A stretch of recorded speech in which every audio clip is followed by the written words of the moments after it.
పూర్తి వివరాలకు చదవండి రేపటి అక్షర శిల్పం దినపత్రికలో.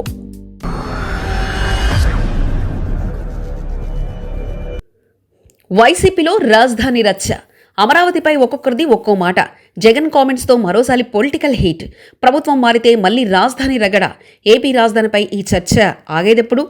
ఆంధ్రప్రదేశ్ రాజధాని వ్యవహారం రావణ కాష్టంగా మారింది. 2014 నుంచి ఎడతెగని అంశంగా తయారైంది. రాజకీయ పార్టీల పరస్పర విరుద్ధ ఆలోచనలు ఏపీ క్యాపిటల్కి శాపంగా పరిణమించాయి. ఓవైపు అమరావతికి రాజధానిగా చట్టబద్ధత కల్పించేందుకు కూటమి ప్రభుత్వం ప్రయత్నిస్తుంటే, జగన్ చేసిన వ్యాఖ్యలు ఇప్పుడు రాష్ట్రంలో రాజకీయ వేడిని రగిలిస్తున్నాయి. రాజ్యాంగంలో రాజధాని అన్న ప్రస్తావనే లేదని జగన్ చేసిన వ్యాఖ్యలపై ఎవరికి వారు భిన్నవాదనలు వినిపిస్తున్నారు. జగన్ మాటలపై టీడీపీ మరోసారి రెచ్చిపోయింది. అమరావతిపై జగన్ విషం కక్కుతున్నారని ఆరోపిస్తుంటే, జగన్ అసలు వాస్తవంతో పాటు రైతులు, రాష్ట్ర సంక్షేమాన్ని దృష్టిలో పెట్టుకుని మాట్లాడారని వైసీపీ వాటిని తిప్పికొట్టే ప్రయత్నాలు చేస్తుంది. వీరి ఆరోపణ ప్రత్యారోపణలతో మరోసారి రాజధాని రగడ తెరపైకొచ్చింది. ఒకవేళ 2029లో మళ్లీ జగన్ అధికారంలోకి వస్తే రాజధాని మార్పు తప్పదా అన్న సందేహాలు వ్యక్తమవుతున్నాయి. నవ్యాంధ్ర ఏర్పాటై దశాబ్దం దాటినా రాజధాని మంటలు ఇంకా మండుతూనే ఉన్నాయి. అవిభాజ్య ఆంధ్రప్రదేశ్లో ఇప్పటివరకు 3 సార్లు ప్రభుత్వాలు ఏర్పాటయ్యాయి. కానీ ఇప్పటికీ రాష్ట్ర రాజధాని అంశంపై అధికార ప్రతిపక్ష పార్టీలు భిన్న వైఖరిని ప్రదర్శిస్తున్నాయి.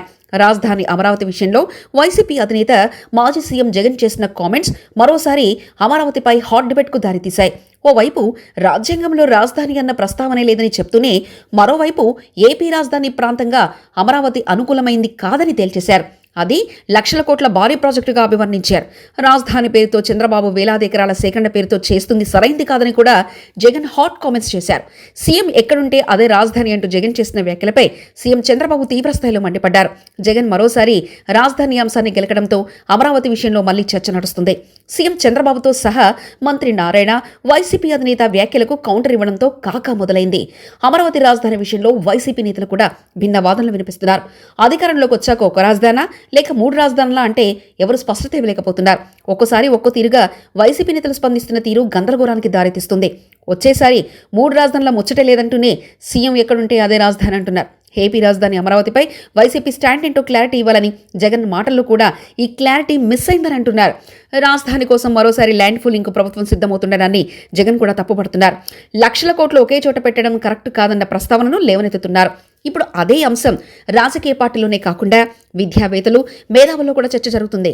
ప్రజల ఆకాంక్షలకు తగ్గట్టుగా అమరావతి రైతుల కోరిక ప్రకారం రాజధానికి చట్టబద్ధత కోసం గెజెట్ తెచ్చేందుకు ఏపీ సర్కార్ తీవ్రంగా ప్రయత్నిస్తుంది. ఇలాంటి టైంలో మాజీ సీఎం జగన్ మరోసారి భిన్నంగా మాట్లాడడం ఎవరికీ అంతు చిక్కడం లేదు. ఒకసారి 3 రాజధానుల నినాదంతో ఎన్నికలకు వెళ్లిన వైసీపీ దారుణంగా ఓడిపోయింది. విశాఖ ఆర్థిక రాజధాని అంటూ ఉత్తరాంధ్రలో కనీసం కూటమి అభ్యర్థులకు గట్టిపోటీ ఇవ్వలేకపోయిందన్న విషయాన్ని కూటమి ప్రజాప్రతినిధులు గుర్తు చేస్తున్నారు. ఈ పరిస్థితుల నేపథ్యంలో మరోసారి రాజధాని అంశాన్ని వివాదాస్పదం చేస్తే అది వైసీపీకి తిప్పుకొడుతుందన్న అభిప్రాయాలు వ్యక్తమవుతున్నాయి. మరిన్ని కథనాల కోసం సబ్స్క్రైబ్ చేసుకోండి మీ అక్షర శిల్పం. పూర్తి వివరాలకు చదవండి రేపటి అక్షర శిల్పం దినపత్రికలో.